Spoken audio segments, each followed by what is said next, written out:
নমস্কাৰ বন্ধুসকল, welcome to YouTube channel. বন্ধুসকল, ৰাতিপুৱাই আজি হৈছে 17 ডিচেম্বৰ তাৰিখ। বন্ধুসকল, 2023 17 ডিচেম্বৰত ৰাতিপুৱাই কেইবাটাও আপডেট দিবলৈ বিচাৰিছোঁ আপোনালোকক। মই সাধাৰণতে ৰাতিপুৱাই বৃহৎ আপডেট এখন দিবলৈ বিচাৰিছোঁ যে আপোনালোকৰ ইতিমধ্যে অসম চৰকাৰৰ ফালৰ পৰা ইতিমধ্যে যিবোৰ চাকৰি মুকলি হৈছে, এই চাকৰিৰ বাবে ইতিমধ্যে দালাল মুকলি হৈ গৈছে বন্ধুসকল। আৰু এপ্লাই চলি থকা সময়তে আপোনালোকৰ দালাল মুকলি হৈছে, আৰু এই দালালৰ সাধাৰণতে বাগত নপৰিব আৰু সকলোবোৰ চাকৰি নিকাভাৱে দিয়া হ'ব, মেৰিট লিষ্ট দিয়া হ'ব, কাট অফ লিষ্ট দিয়া হ'ব। মুখ্যমন্ত্ৰী ডাঙৰীয়ে ঘোষণা কৰিছে কোনো ধৰণৰ দালালৰ সাধাৰণতে হাতত নপৰে, দালালৰ সাধাৰণতে ফাণ্ডত নপৰিব। কাৰণ সাধাৰণতে যিবোৰ দালালে সাধাৰণতে এই টকাসমূহ উঠাই আছে বন্ধুসকল, এই যিকোনো ৰাজনৈতিক দলৰে হওক বন্ধুসকল, তেওঁলোকে চাকৰি দিব নোৱাৰে। তেওঁলোকে কেৱল সাধাৰণতে সেই দালালসমূহ আপোনালোকৰ সাধাৰণতে কেৱল টকা লৈ সাধাৰণতে কৰিব, খাই পেলাব।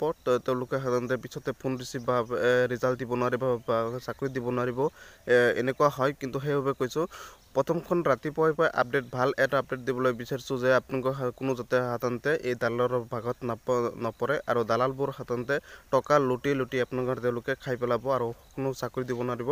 অসমৰ যিকোনো চাকৰি হওক, অসমৰ মুখ্যমন্ত্ৰী ডাঙৰীয়াই ইতিমধ্যে ঘোষণা কৰিছে যে এইবোৰ চাকৰি সকলোবোৰ নিশাভাৱে দিয়া হ'ব, কাট অফ লিষ্ট দিয়া হ'ব, মেৰিট লিষ্ট দিয়া হ'ব, আৰু পৰীক্ষা ৰিটেন এক্সাম অনুষ্ঠিত হ'ব। তাৰপিছত ভাইভা টেষ্ট অনুষ্ঠিত হ'ব বন্ধুসকল। চিলেকশ্যন প্ৰচেছ আছে, কোনো ধৰণৰ চাকৰি আপোনালোকৰ দালালৰ হাতত চাকৰি নাযায় বন্ধুসকল, অসমৰ চাকৰি। আৰু ইতিমধ্যে দালাল এজন যোৱাকালি ওলাইছিল যে গ্ৰেড 3 চাকৰিৰ বাবে সাধাৰণতে 5 লাখ দিব লাগে আৰু গ্ৰেড 4 চাকৰিৰ বাবে 3 লাখ দিব লাগে, এনেকুৱা ধৰণৰ সাধাৰণতে এতিয়া দালাল ওলাইছিল। আৰু কল ৰেকৰ্ডিঙো ভাইৰেল হৈছিল, ইতিমধ্যে ভাইৰেলো হৈছিল, কল ৰেকৰ্ডিঙো ভাইৰেল হৈছে বন্ধুসকল। আৰু আপোনালোকে ইতিমধ্যে গম পাইছে। আৰু যিসকলে মোৰ চেনেলটো প্ৰথমবাৰ ভিজিট কৰিছে, চেনেলটো ছাবস্ক্ৰাইব কৰি দিব আৰু লাইক এটা কৰি দিব। মই ভিডিঅ'টো শ্বেয়াৰ কৰিবলৈ অনুৰোধ জনাইছোঁ যাতে সাধাৰণতে এই দালালৰ চক্ৰৰ হাতত কোনো নপৰে। হাত জোৰ কৰি অনুৰোধ কৰিছোঁ বন্ধুসকল, সকলোৱে ভিডিঅ'টো শ্বেয়াৰ কৰিব যাতে এই দালালৰ চক্ৰৰ হাতত কোনো নপৰে।